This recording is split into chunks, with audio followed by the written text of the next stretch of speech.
Nii, tervist! Hea meel on jälle taas teie ees olla. Vahepeal on olnud pikk suvi ja vitsameeskond võttis aega natuke puhkamiseks, kuid sügis on käes ja ka meie jätkame oma podcastidega. Ja tänases podcastis me siis räägime töötervishoiuteenusest, et see on täpselt selline teema, mis on ühelt poolt on väga lai teema, aga ta just võib-olla tänu sellele, et ta on nii lai, ta ka omab või on tekitanud väga palju müüte, väga palju segadust. Natukene võib-olla kaheldakse tihti ka selle väärtuses, et miks seda üldse vaja on ja nii edasi. Et me siis Marioga oleme täna siin, et natuke sellel teemal siis arutada, natuke võib-olla kummutada mingeid müüte, rääkida ka sellest siis, mis see tervisekontroll täpselt on ja kellele seda vaja on. Ja loomulikult räägime ka, mis mured sellega meie arvates täna on ja mis tulevik võiks tuua. Ehk siis loodame, et tuleb selline põnev arutelu siis töötervishoiuteenuse teemal. Ja võib-olla ongi, et alustuseks võiksimegi siis rääkida sellest, et kõigepealt see tervisekontrolli ABC, et mis meil on ilusti seaduses välja toodud, et mis see tervisekontroll on ja kellele seda vaja teha on. Et Maarja, et äkki sa alustadki oma sissejuhatust siis selle nii-öelda ABC selgitamisega siis. Jah, nagu sa juba ütlesid, tere minu poolt ka. Et nagu sa juba ütlesid, et see tekitab ikka ühesõnaga jätkuvalt erinevates valdkondades seda kütab pirgi nii-öelda see tervishoiuteenuse osutamine, tervisekontrollide korraldamine ja seoses hiljutiste seadusemuudatustega on sinna veel lisandunud erinevaid aspekte, milles osas on segadus natukene veel suurem ja siis tahaksimegi seda natuke lahata nii-öelda. Kus see tervisekontrolli nõue üldiselt meie jaoks tuleb? Ta läheb ikkagi tagasi sinna selle Euroopa nii-öelda selle raamdirektiivi juurde, kus kohas siis see tervisekontrolli nõue on kehtestatud töötajatele ja erinevad liikmesriigid seda siis kuidagi erinevalt on lahendanud, et mõnes kohas on ta sellise nagu üldise selle riikliku tervishoiusüsteemi või ütleme perearstisüsteemi osa kuidagimoodi ja meil siis Eestis on ta ikkagi küllaltki selgelt nii-öelda eristatud sellest perearstist, üldisest süsteemist ja siis on meil töötervishoiuarstid eraldi ja need ettevõtted, asutused, kes pakuvad siis seda töötervishoiuteenust, eks ju. Ja töötervishoiuteenust kui sellist on seadus paneb kohustuse seda korraldada nii-öelda tööandjalt. Tööandja on see, kes seda töötervishoiuteenust korraldab oma töötajatele, aga seda teenust osutab siis töötervishoiuarst, kes siis vajadusel kaasab teisi spetsialiste, näiteks silmaarsti või optometristi ja nii edasi. Arst selleks, et ta saaks seda kontrolli teha, ta peab tutvuma töökeskkonna riskianalüüsiga. See on nagu kindel, et selline nõue tal on. Vajadusel ta võib külastada ka, või tähendab vajadusel ta peaks külastama ka siis seda reaalset töökeskkonda, kui ta ei saa sealt riskianalüüsist ikkagi ütleme nagu seda terviklikku pilti sellest töökeskkonnast kätte, mida tal tegelikult selle töötervishoiu ja teenuse osutamiseks vaja on. Nüüd on see uus nõue, et ta peab analüüsima seda töötervishoiu olukorda nii-öelda tervikuna, sellest saame hiljem natuke täpsemalt rääkida, mis see võiks nagu endast kujutada ja see riskianalüüsika on see nii-öelda see A ja O selle tervishoiu teenuse korraldamisel. Ja siis hiljem siis ta teeb need ettepanekud tööandjale, mida siis muuta ja nii edasi, aga väga oluline osa sellest on ka loomulikult selle töötaja nõustamine. Töötaja ise peab ka väga palju asju nagu iseendaga tegema selleks, et ta oma töövõimet ise säilitada, mitte ainult siis ei saa see olla ainult tööandja nii-öelda vastutus. No ma võib-olla selles mõttes natukene võib-olla suunangi seda juttu kohe edasi, et alustame nagu sellest, et üldse kellele seda tervisekontrolli siis vaja teha on, et kelle me sinna tervisekontrolli saatma peaks siis? Ja ma valmistasin ette sellise hästi võib-olla lihtsustatud joonise, aga võib-olla ka mitte nii lihtsustatud, et mingid aastad tagasi, kui ma ise Sotsiaalministeeriumis töötasin, siis sattusin täpselt sellel hetkel sinna tööle, kui me seda töötervishoiu seaduse muudatust ette valmistasime, kus siis natuke täpsustati seda, et millal siis ikka töötaja peab tervisekontrolli minema ja millal ta ei pea ja ja see sai küllaltki keeruline, ma pean tunnistama. Mul oli endalgi väga palju raskusi iseendale selle selgitamisega ja et kas ma ikka saan päriselt aru, kellele ikkagi tervisekontrolli tuleb teha, mis tingimustel tuleb teha ja millal ta ikkagi peab sinna tervisekontrolli ilmuma.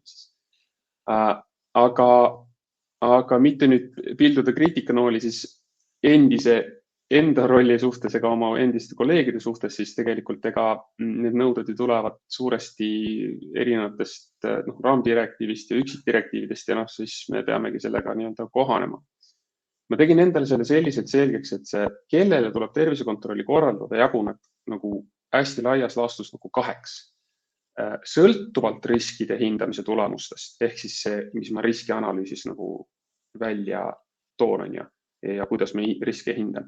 Ja siis sõltumata üldse sellest, kas ma olen riski hinnanud või mis seal riskianalüüsis üldse kirjas on. Et kui nüüd see suurem osa võtta siit vasakult poolt see sõltuvalt riskide hindamise tulemusest, siis tuleb töötajale korraldada tervisekontroll, kui tema tervist võib mõjutada siis ohutegur või töölaad. No siin on kõik need põhilised ohutegurid ära mainitud, on ju, müra, vibratsioon ja nii edasi. Me ei hakka kõik ette lugema.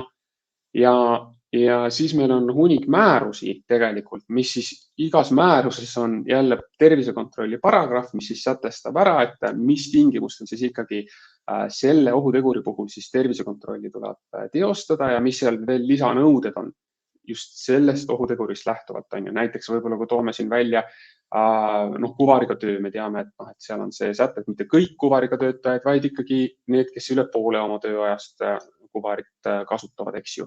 Bioloogiliste ohutegurite puhul näiteks ikkagi need, kes on see 2., 3., 4. bioloogiliste ohutegurite see grupp on ju. Neile tuleb korraldada tervisekontroll. Müra puhul teame, et kui ületab piirnormi, siis on audiomeetria kohustuslik on ju, et kõik sellised nagu erisätted tulenevad siis nendest määrustest, et kellele siis ikkagi tuleb korraldada. Ja minu jaoks oli, pean võib-olla tunnistama nagu piinlikkusega, et ma olin kuidagi nagu 2 silma vahel jätnud, et raskuste käsitsi teisaldamisel meil on see lisa, eks ju, seda me teame kõik, seal see ilus saame hinnata selle punkte, koguda nii-öelda selle riski hinde saame siis teada. Ja seal on siis see nõue, et kui on üle 10 see skoor, et siis sellisel juhul on tervisekontroll nii-öelda nagu näidustatud sellele töötajale. Ma kuidagi pean tunnistama, et ma kuidagi ei teadvustanud seda endale. Ja tõenäoliselt väga paljud võib-olla ei teadvustagi seda sellepärast, et me tegelikult ju oma töökeskkonnas oleme suhteliselt võtnud selle seisukoha, et niikuinii tuleb kõik ikkagi saata tervisekontrolli ja väga-väga väike võimalus on, et ma leian mingisuguse ussiaugu sealt kuskilt, et mitte siis saata seda töötajat mingitel tingimustel on ja tervisekontrolli. Nüüd, millal seda tegema peab, on siis üldiselt, kui me vaatame seda vasakult poolt, et sõltuvalt riskide hindamise tulemustest, 4 kuu jooksul alates tööle asumisest. Välja arvatud nüüd bioloogiliste ohutegurite puhul ja kantserogeenide ja mutageenide puhul, mille puhul siis tuleb enne ohuteguriga kokkupuudet teostada tervisekontroll. Töötaja saab asuda tööle oma ametipostile, aga ta ei saa teha selliseid tööülesandeid, mis paneks ta kokku puutuma siis bioloogiliste ohtudega või siis kantserogeenide, mutageenidega. Enne, kui tal ei ole tehtud seda siis tervisekontrolli. Ja nüüd see parem pool siis sõltumata riskide hindamise tulemustest, et meil ei ole üldse võib-olla riski hinnatud või vahet pole, mis seal ka riski hindamises kirjas on. Öötöötajale tuleb alati teha enne öötööle asumist tervisekontroll ja plii ühenditega ja asbestiga kokkupuutujatele siis samamoodi ennem nende ohtudega kokkupuudet. Ja näiteks siin on jälle määrus on ja plii määrus on täiesti eraldi olemas ja plii puhul on siis see, et esiteks tuleb enne pliiga kokkupuudet tervisekontroll teha ja teiseks tuleb seda teha iga aasta. Näiteks on ju, et teiste ohutegurite puhul sellist nõuet ei ole, aga plii puhul pead seda nagu teadma. Ja väga paljude ohutegurite puhul, nagu on asbest ja ka bioloogilised ja kantserogeenid, on ikkagi öeldud, et tervisekontrolli tuleb teha ka peale seda, kui kokkupuude lõpeb. Et kunagi hiljem, kui arst ütleb, et näed, nüüd pead käima veel need korrad nende aegade jooksul tervisekontrollis, mis siis, et sa ei puutu nende ohuteguritega kokku, siis tuleb seda teha. Ja seda ka need määrused eraldi nagu mainivad, eks. Aga üldiselt jah, neile siis enne ohuteguriga või siis selle töölaadiga kokkupuudet. Ja see ongi siuke nagu üldine kiire süüke nagu tutvustus, et me saame aru, et me oleme ühel nagu lainel selles osas, kellele siis tuleb seda ikkagi teha, mis tingimustel seda tuleb teha ja millal me siis ikkagi kedagi saadame. No ja kokkuvõttes võiks ju tegelikult öelda seda, et noh, mis on tervisekontrolli eesmärk, et tervisekontrolli eesmärk on nii-öelda jälgida töötaja tervist, et töö ei ohustaks töötaja tervist. Ehk siis me põhimõtteliselt perioodiliselt tahame, et töötaja käiks arsti juurest läbi, et vaadatagi, et noh, ta teeb seda tööd, mida ta teeb ja see tema tervist nagu kuidagi ei mõjutaks nii-öelda siis halvemuse poole, on ju. Ja noh, kui mõjutab, siis tulevad siin soovitused ja asjad mängu ja võib-olla vist jällegi sinu jutust välja võttes jah, et kui meid kuulab siin keegi, kellel ongi väga sellised noh, ikkagi mingi väga nagu noh, kas ohtlik tegevusala või te näete siin mingisuguseid ohutegureid, mis on ütleme niisugusest tavapärasest võib-olla ohtlikumad, nagu ongi plii ja kiirgused ja sellised asjad, siis tõesti kindlasti vaadake üle need määrused, mis teile nagu kehtivad, et vajadusel ei võtaks seda teemat kuidagi nagu liiga lõdvalt, et selles mõttes ongi minu hinnangul ongi meil siin nagu natuke see tervisekontroll selline natuke nagu kahe teraga mõõk või niimoodi, et ühelt poolt me räägimegi, et me saadame kõik sellepärast, et me räägime natuke isegi sellest, et ta on nagu töötaja selline heaoluteenus ka, et me saadame töötaja tervisekontrolli, teda kontrollitakse, me tellime võib-olla mingid koormusteste, anname talle võimalus rohkem mingeid analüüse saada, sest et see ongi see, mida täna inimesed hindavad, on ju. Aga samas me unustamegi ära siis nagu selle teise poole, et kui me ikkagi puutume kokku väga ohtlike ohuteguritega, siis on oluline, et selle ohuteguri valguses meid ikkagi jälgitakse, meile tehakse vajalikke analüüse ja nii edasi, on ju.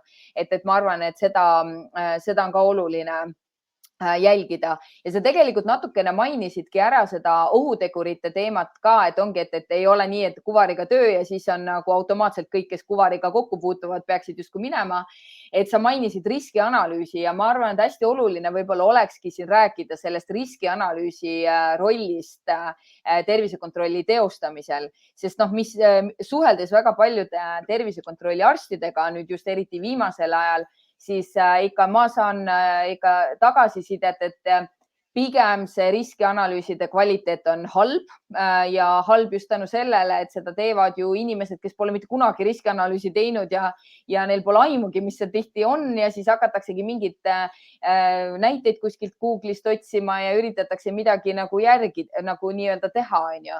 Aga mis ju tervisekontrolli puhul ongi see, et me peame oskama ohutegureid hinnata, et aru saada, kas ta on piisavalt ohtlik või ei ole. Noh, laias laastus sa jälle muidugi mainisid, et me võtame justkui ikkagi, et noh, nagu väga vähe on selliseid case'e, kus me ei saada inimest tervisekontrolli, aga siiski siin peab mingi hindamine olema, et võib-olla ka võid jagada oma mõtteid ja kommentaare selle riskianalüüsi teemal. Jah, kahe lausega veel nagu sellest taustast, et miks seda tervisekontrolli teha, et nagu peaks nagu seda põhimõtet nagu järgima või mõistma seda põhimõtet, et ei ole ju nagu eetiline või moraalne mingil ettevõttel kasumi teenimiseks teha seda inimese tervise arvelt, on ju. Et noh, et tal läheb tervis kehvemaks, lõpetame töösuhte, võtame järgmise tervema, on ju. Et noh, see ei ole eetiline moraalne teguviis, on ju, see ei ole jätkusuutlik ja see ei ole ka vastutustundliku ettevõtluse nagu põhimõtetega kooskõlas, eks ju.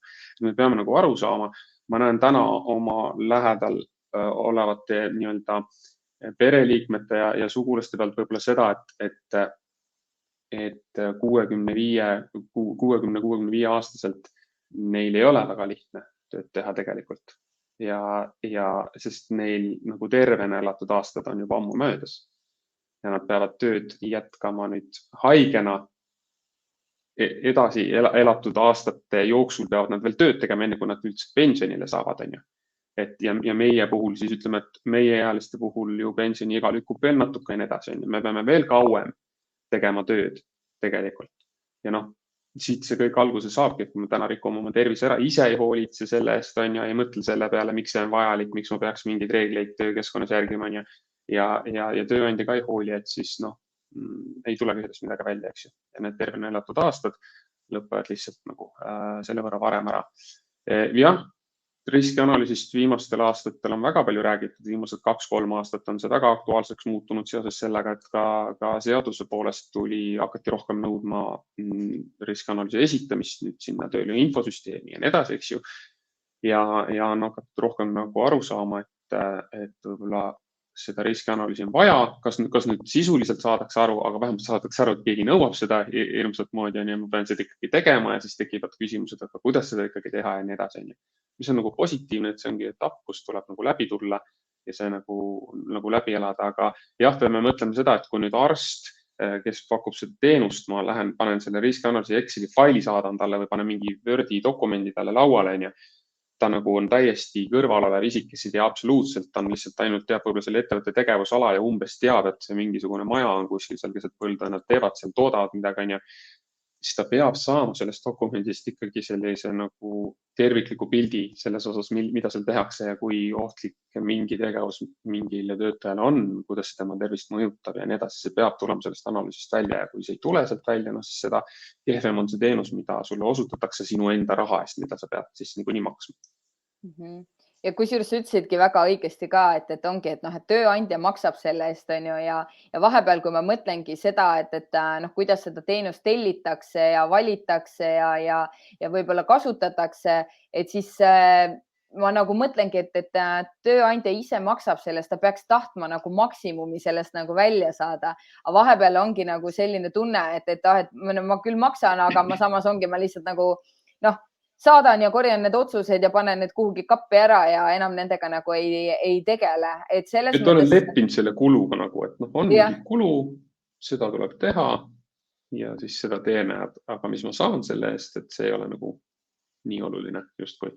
Ja siin võib-olla tulebki see võib-olla järgmine nii-öelda punkt, millest võiks ka nagu rääkida, ongi see tööandja ja töötaja teadlikkus töötervishoiu teenuse siis ütleme sellest, ma ei tea, kas olulisusest või kasutamisest, et üks teema on ju see näiteks, et väga paljud ettevõtted on hädas sellega, et töötaja ei taha tervisekontrolli minna ja mida siis teha, et ma võib-olla kõigepealt räägin seda, mida mina olen alati nagu kasutanud, et mul on alati see, et alustame alati ikkagi präänikute ja asjadega, enne kui vitsa juurde lähme, on ju, vits väga sümboolne teema, on ju, aga et alati kõigepealt, kui töötaja ütleb, et ta tervisekontrolli minna ei taha, siis alati või mida mina olen tähele pannud, eriti vanemad töötajate puhul on hirm, et nad teavad, et neil on mingisugused haigused või mingisugused tervisega seotud mured juba olemas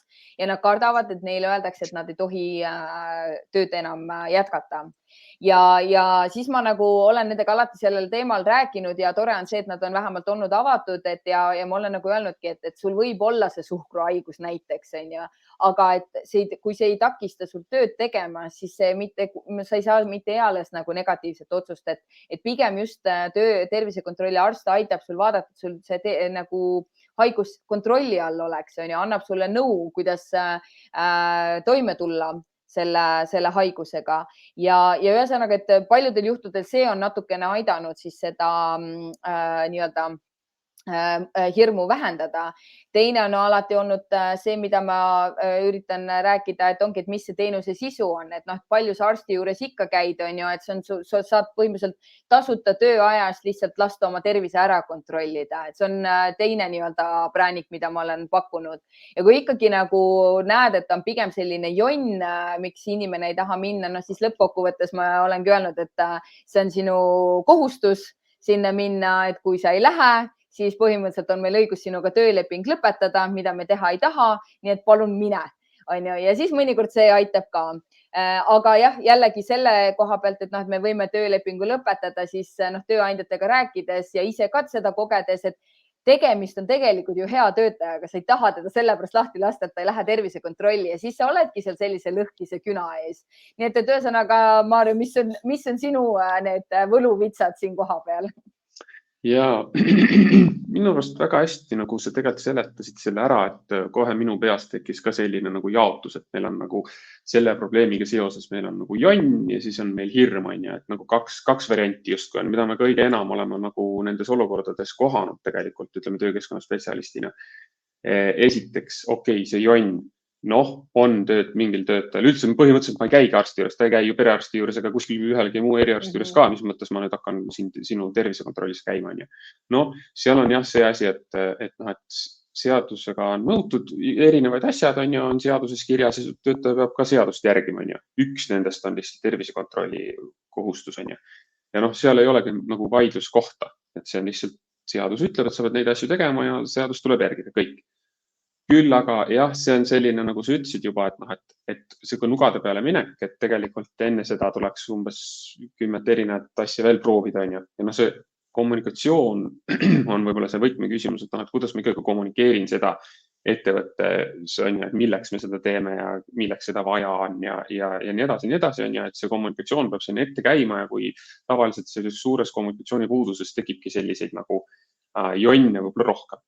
Nüüd see hirm jah, väga hästi seletasid selle ära, et sa tõid siin selle diabeedi näite, et mul on siuke probleem ja ma kardan minna, äkki siis mul tehakse mingid piirangud või üldse keelatakse töötamas sellel ametikohal. Ja nagu sa ütlesid, et see on suhteliselt harv ühest küljest. Teisest küljest on nüüd see andmete teema siin, mida me saame tõenäoliselt pärast lahata, et ka seadus ütleb, et töötervishoiuarst edastab tööandjale siis ainult töötaja need terviseandmed, mis on vältimatult vajalikud siis tööandjale selle töökorralduse ja töötingimuste parandamiseks. Ta ei tohi kirjutada, et kui töötajal on diabeet, vaid ta kirjutab, et tal on öötöö vastunäidustus.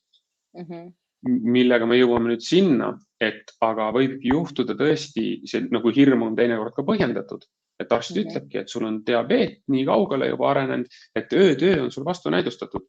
Punkt kirjutab sinna, et sellel ametikohal nagu sellistel tingimustel teha ei saa, ta saab seda ametikoha nagu edasi töötada, öötööd ei tohi teha. Tee öövalvurile siis see erisus, et öösel ei tohi ainult töötada. Või et kui sa käid 3 vahetusega tööl ja siis sina nagu ei käid 2 vahetusega, teised käivad kõik 3 vahetusega. See on väga palju keerulisi olukordi, organisatoorseid olukordi tekitab see ettevõttes sees oma tööjõu nagu organiseerimisel ja korraldamisel ja nii edasi. Ja tavaliselt, mis siis juhtub, ongi see, et öeldakse, et sorry, meil töökorraldus on selline ja sa siis ei sobi. Meil ei ole sulle ka teist tööd pakkuda, eks ju, sest see on väga spetsiifiline 3 vahetusega töö. Ja siis juhtubki see, et töötaja ei sobi seda tööd tegema ja ta peab sellest ettevõttest ära minema, mis on ju tema enda huvides. Ja, just. Et ta ei vähendaks veel rohkem oma töövõimet, et siis 2, 3, 4 aasta pärast võib-olla üldse täiesti töövõimetuks muutuda ja mitte kuskil enam töötada. Ja, täpselt.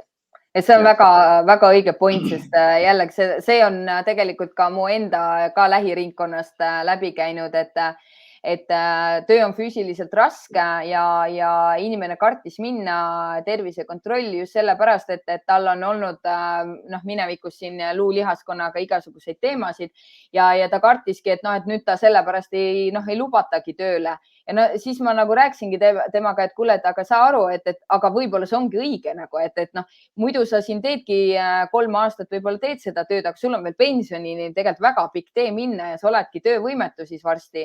Et kui ikkagi sulle öeldakse, et sa ei saa seda tööd teha, siis sa ei saagi ja midagi ei ole teha, et nii kurb, kui see ka ei ole. Eks loomulikult saab ju ka sellest majanduslikus mõistes nagu aru, et kui sa oled kuskil väikses kohas, kus sul ei ole tegelikult valida tööd, siis jah, arusaadav, et sa võib-olla panedki oma tervise nagu laua peale ja loodad parimat. Aga eks see ongi selline ka sihuke moraalide ja selline küsimus valikute küsimus jällegi lõppkokkuvõttes. Aga võib-olla ma nüüd suunaks selle jutu nagu teise poole peale, et kui me võtame töötervishoiuteenused, et kui me nüüd tõstamegi teadlikkust ja meil on tegelikult tööandjaid, kes on ju teadlikud ka sellest, et miks tervisekontrolli on vaja teha, nad väga väärtustavad seda, nad vaatavad seda rohkem kui hüve töötajale, et ta saab käia oma tervist kontrollimas. Aga ometi tegelikult ei olda väga tihti rahul töötervishoiuteenusega, et küll ei olda rahul kvaliteediga, kommunikatsiooniga, nende otsustega, mis vastu tulevad, et võib-olla natuke jagaks mõtteid selle koha pealt, et kas on ka töötervishoiuteenuse osutamisel meil arenemisruumi? Jah, suht keeruline teema ja selles mõttes just, et et ühest küljest kindlasti on kvaliteediprobleemid täiesti olemas, on ju. Et noh, et võib-olla kipume liiga, kuidas nimetatakse nagu liinitööna võtta, on ju, et laseme ruttu läbi, teeme mingid asjad ära, on ju, ja kui midagi väga hullusti nagu ei ole, on ju, et siis lihtsalt massaaž, käi ujumas 3 korda nädalas ja noh, kõik läheb, on ju. Teisest küljest on kindlasti seal ka jälle see probleem, et need ootused nagu ei lähe kokku omavahel, et see ettevõte ootab mingit asja, mida võib-olla ei peaks see töötervise teenuse osutaja nagu pakkuma või siis selle raha eest või siis sellises raamistikus, mis täna meil on kirjeldatud, nagu ei peaks neid asju tegema ja siis nagu seal võib tekkida mingisugune nagu lahkheli, on ju, et meie nagu huvid nagu ei kattu selles osas ja siis ongi see vaidlus, et on ju, et ma ootasin seda, ma maksan sellest ju palju raha, on ju, ja miks te ei tee ja noh, ollakse nagu rahulolematud võib-olla teenusepakkuja suhtes.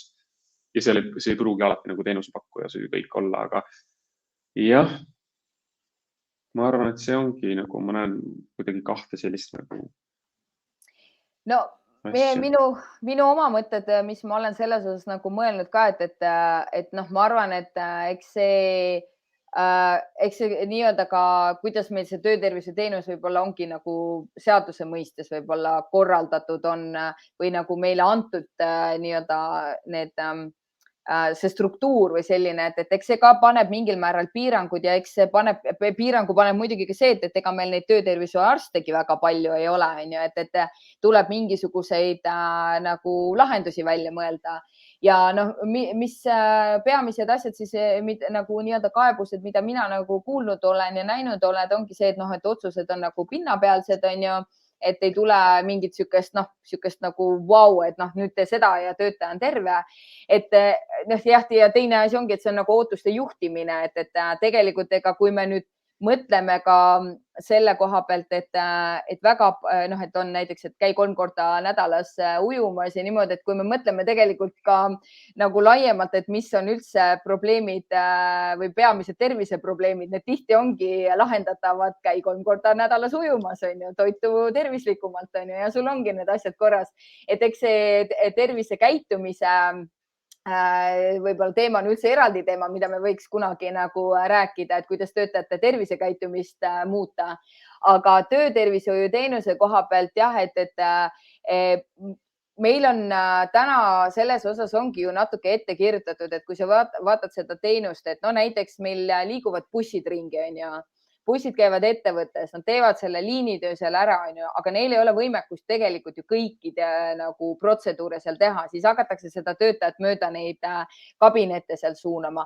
Otsuse sa ju annad välja alles pärast, on ju, ja nüüd ongi see, et kaua see protsess siis aega võtab, on ju, millal see otsus tegelikult jõuab, on ju, ja kuna meil on ju seesama teema, mida me oleme sinuga ka arutanud, on otsuste digitaliseerimine, et ikkagi väga palju antakse otsuseid välja endiselt paberil Eesti riigis, kus kõik on tegelikult digitaalne. Me anname välja tervisekontrolli otsuseid paberil või siis allkirjastatud ja skännitud kujul me saadame ja krüpteeritud kujul me saadame siis tööandjale, on ju.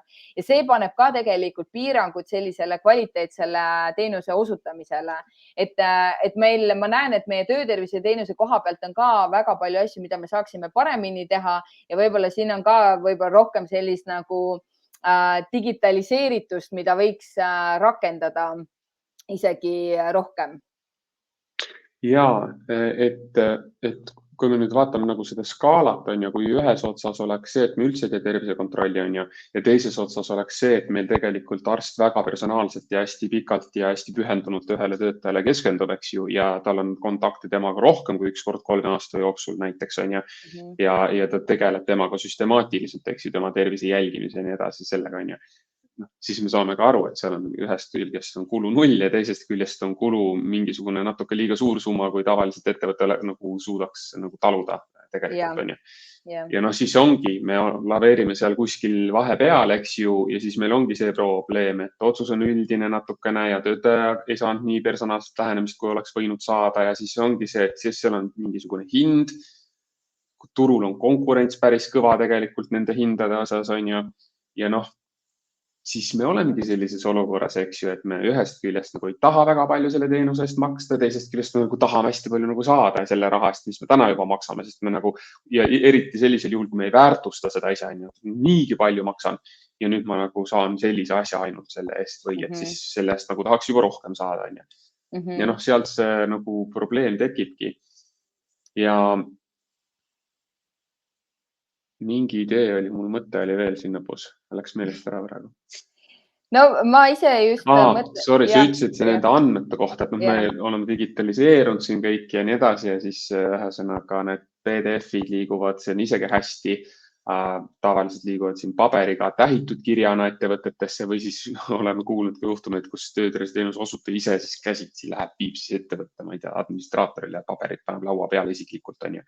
Et noh, nagu ei tohiks niimoodi asjad käia ja teisest küljest, kui sa saadad krüpteeritult kogu aeg mingile kontaktisikule ja tema tõstab neid krüpteeritud neid konteinerid kuskile ilusti salvestab endale ja kui ta neid iga kord konteinerist ilusti välja ei võta ja väga turvaliselt kuhugi ära ei salvesta endale ja hoiab neid nendes konteinerites, siis 5 aasta pärast, kui tal ID-kaart aegub, siis on igavesest ajast igavesti ta ilma nendest asjadest, mis seal konteineris sees on.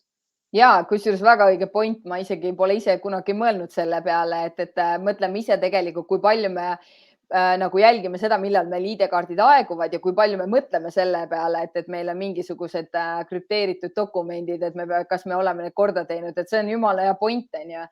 Ja no teine asi, üks ka vaata, et kui me nagu määrust nagu loeme, et meil on toodud sisse justkui see natuke leevendus tööandjale, et kui töötaja on eelnevas töökohas just tervisekontrollis käinud, et tal on kehtiv tervisekontrolli otsus olemas ja ta on sarnasel tööl, ehk siis justkui ohutegurid on olnud sarnasel tööl, et ohutegurid on samad, et siis tegelikult ei pea uus tööandja teda tervisekontrolli saatma. Et ta võib justkui kasutada seda vana tervisekontrolli otsust, on ju. Ja no nüüd mina olen nagu kuulnud seda, et need töötajad ei saa neid tervisekontrolli otsuseid kätte, ei anna eelmine tööandja seda välja ja ei saa seda ka töötervishoiu sellest teenuse siis osutajalt seda kätte, on ju. Ehk siis jällegi vahepeal mul on natukene nagu tunne, et on tehtud midagi, mis ei ole tegelikult nende teenuse osutajatega nagu läbi räägitud ja siis hakkavad käärid tekkima, on ju, et ühesõnaga, et ma olen seda tähele pannud ja noh, teine on see töötervishoiu teenuse analüüs, mida justkui nüüd hakatakse nõudma, et iga 3 aasta jooksul tuleb see justkui teha, mis eeldab jällegi nagu ettevõtete läbikäimist, on ju, arvestades jällegi, kui nagu palju ettevõtteid ja vähe arste meil on ju, et siis selles mõttes see tundub ka natukene selline väga suur nagu halduskoormus ja pealegi keegi ei tea, kuidas see töötervishoiu analüüs üldse välja näeb, on ju, et ühesõnaga, et natukene siuksed huvitavad arengud on siin olnud. Ja, et nüüd, mis puudutab seda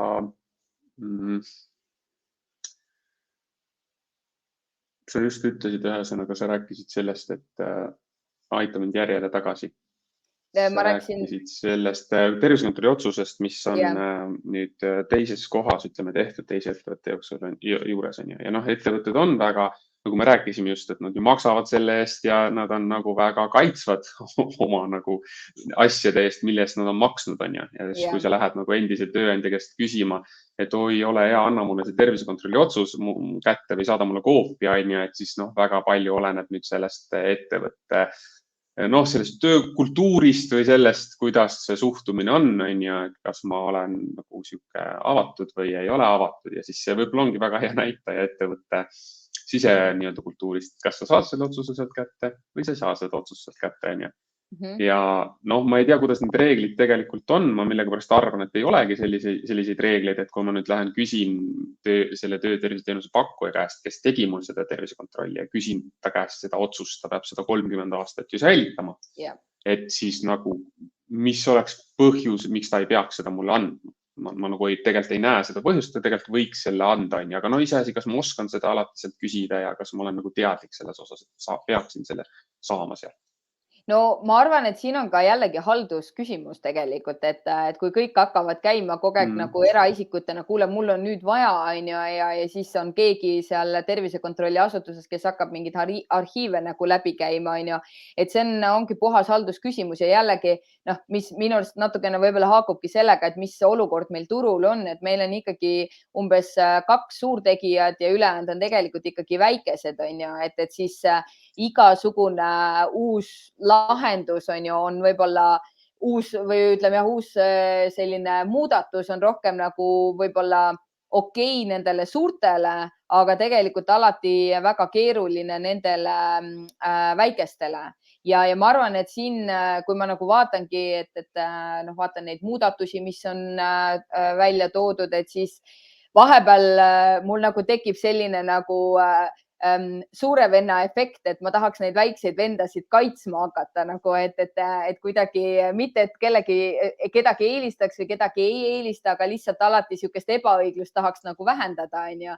Ja siis mulle nagu tundubki, et me tegelikult oleme pannud need väiksemad tervisekontrolli osutajad oleme pannud natukene nõrgemasse seisu, kas või võtame selle koha pealt, et hangetes osalemine, et nad tihti ei saa hangetes osaleda just tänu sellele, et neil puudub teatud digitaliseeritus ja võib-olla ka sellepärast, et vaja on teenust suuremas mahus, kui nad pakkuda suudavad, et see on üks asi, mida me oleme ka siin sinuga omavahel nagu arutanud. Ja kiiresti veel võib-olla sellest eelmisest teemast nii palju, et eks meil on ka natuke siseinfot, nimesid nimetamata, et me ootame tegelikult siin lähiaastatel ikkagi seda tervisekontrolli otsuste digitaliseerimisprojekti initsieerimist nii-öelda siis riigi poolt, et see nagu lahendatakse riigi poolt ära ja usk ja lootus on, et seda tõesti tehakse järgmise aasta jooksul, et saab näha. Aga mingit vastutust ei võta selle eest, et nüüd Maarja lubas, et tehakse ära, et pärast tullakse küsima, et kuule, et ei tehtud, et mis jama sa ajasid. Aga see on lihtsalt selliseks nagu side note'iks või kõrvalt nagu märkuseks, et me ikkagi ju liigume vääramatu jõuga digitaliseerimise poole, kas me ise ettevõttena tahame seda või mitte, siis kuskilt mujalt meid nügitakse ikkagi seda nagu tegema.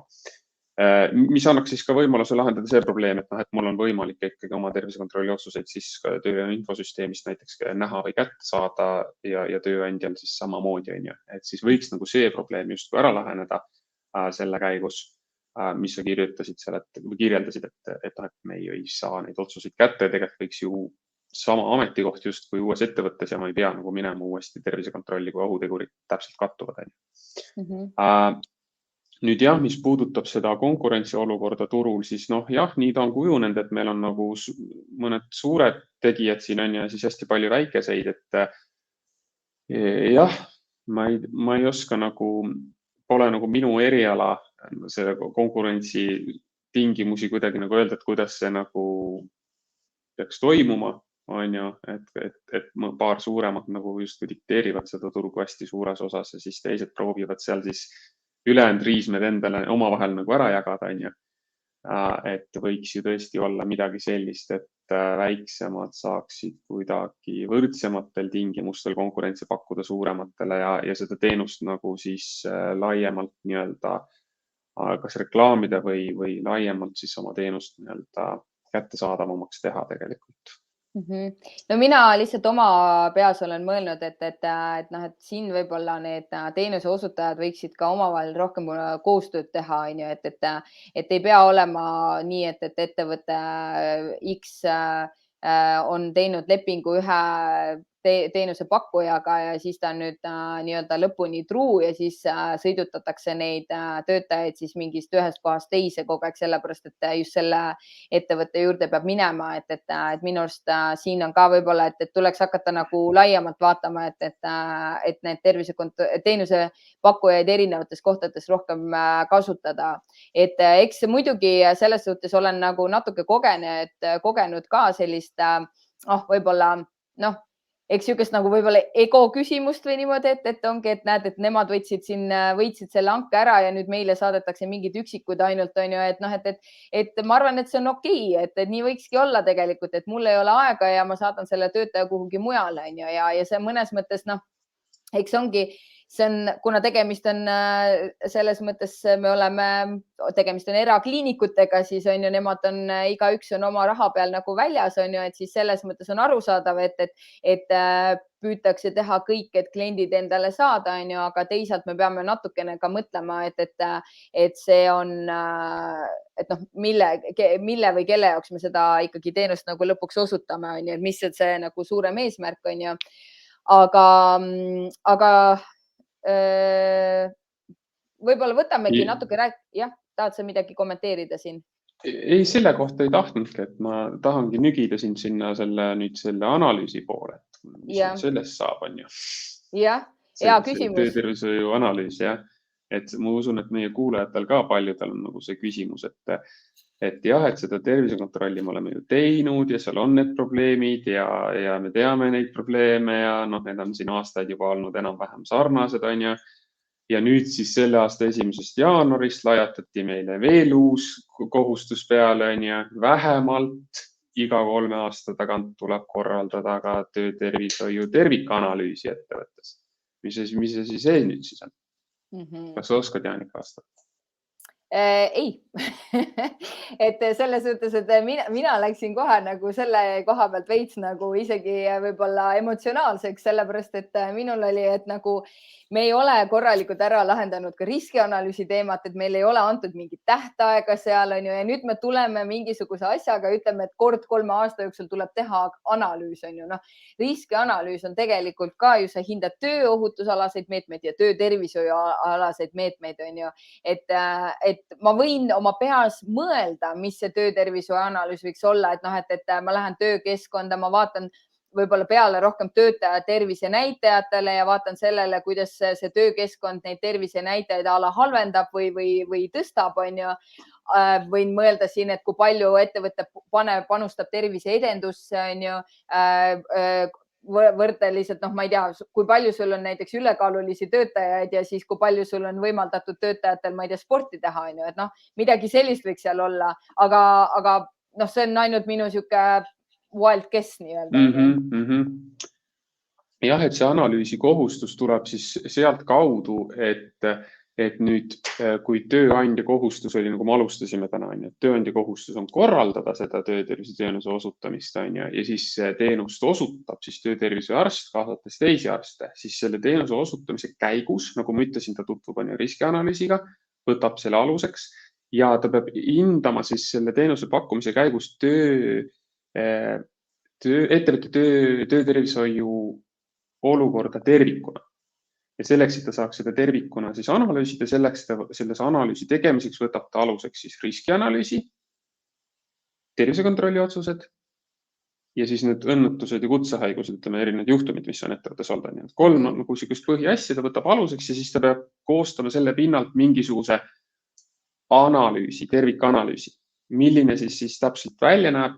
Ma ei ole ühtegi veel näinud nii-öelda siiamaani, aga väga tahaks näha, et kuidas keegi on seda nagu siis otsustanud teha või millises formaadis või mis kujul need tulemused siis nagu on, see analüüs nii-öelda.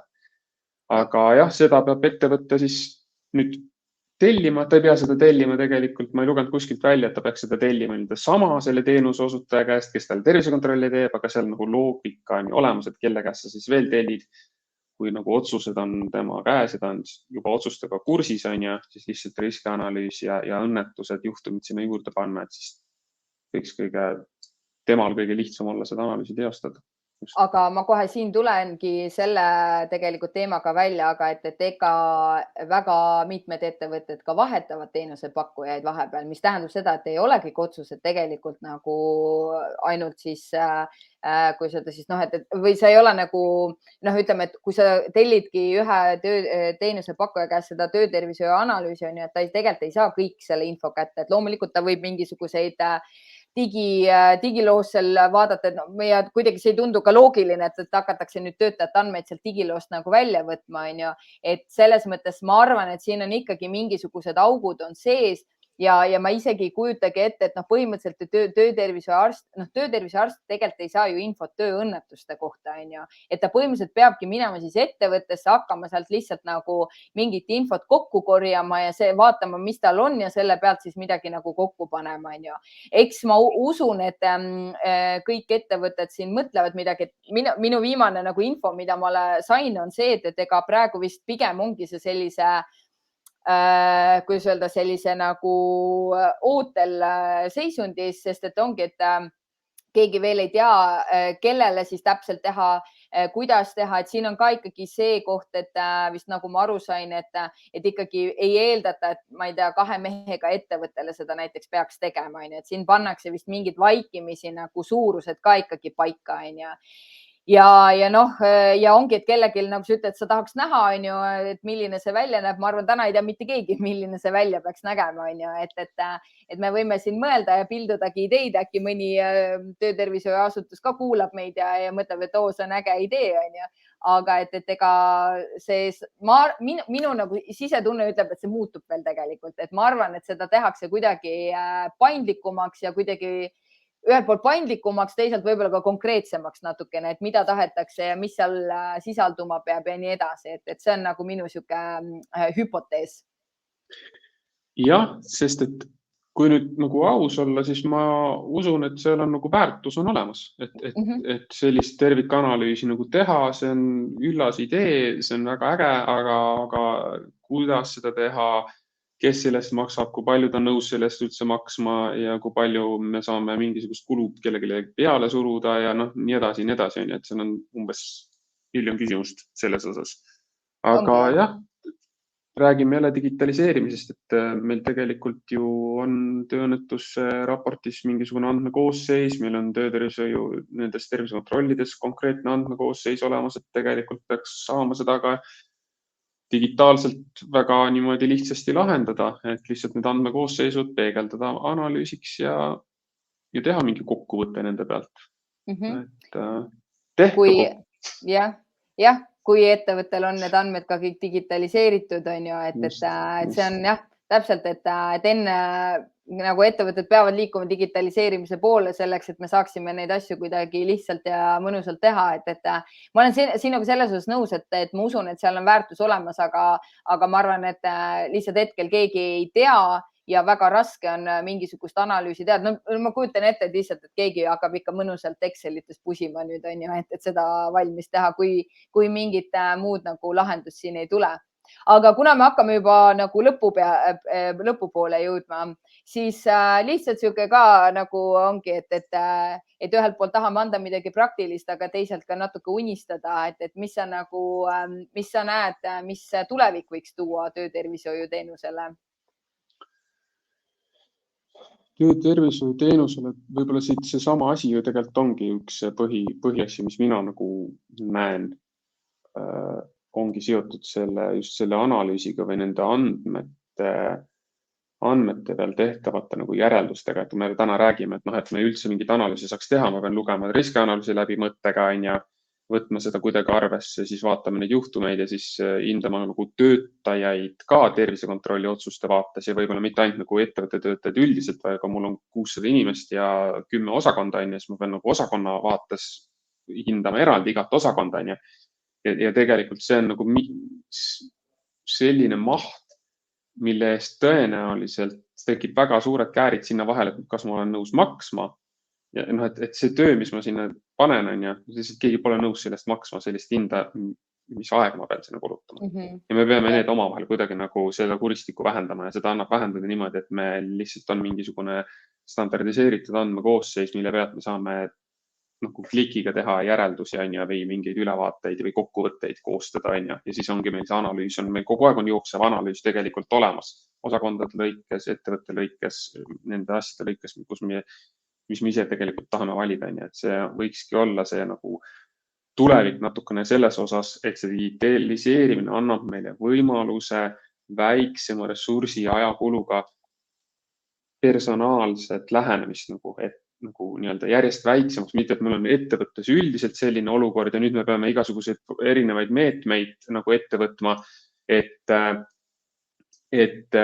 nagu kirvega kure püüdmine, vaid et me saame minna järjest väiksemaks nagu oma fookusega konkreetsesse osakonna sees konkreetsete töökohtade profiili juurde ja neile teha mingisuguseid natuke rohkem sihitatud töökorralduse muudatusi või töökeskkonna disaini muudatusi, selle asemel, et nagu teha kõigile mingi massaaž, ma ei tea, massaaži toetus.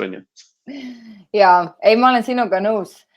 mis ma ise ka läheb ikkagi digitaliseeritud valdkondaga, et mille peale ma mõtlen, et just selle ka töötervishoiuteenuse koha pealt, et see on seotud ka minu enda magistritööga, et kas võiks aidata paremaid tervisekontrolli otsuseid või paremaid otsuseid langetada, kui meil oleks pikem monitoorimise aeg töötajale. Ehk siis, et üks asi on see, et töötaja tuleb visiidile, mõnel on see valge kitli sündroom, on ju, et kohe vererõhk on laes, kui valget kitlit näeb, on ju. Jah, sina on ju. Minul, jah.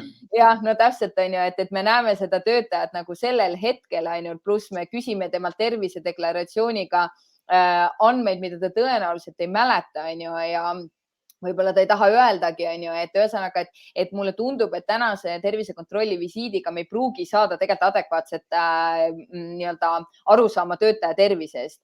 Ja minu lihtsalt sihuke mõte, mida mina olen mänginud ja tänu magistritööga ka väga palju uurinud, ongi see, et me võiksime hakata üks hetk kasutama siis igasuguseid neid aktiivsusmonitore, nutisõrmuseid, kõike selliseid asju, et monitoorida pikemalt töötaja tervist ja vaadatagi siis sellise pikema aja vältel, mis tema tervisega vahepeal on juhtunud. Et jah, jällegi magistritööga seoses on sellel väga palju nagu miinuseid täna hetkel, kes seda datat nii-öelda analüüsib, on ju, et see oleks kiiresti kättesaadav arstile.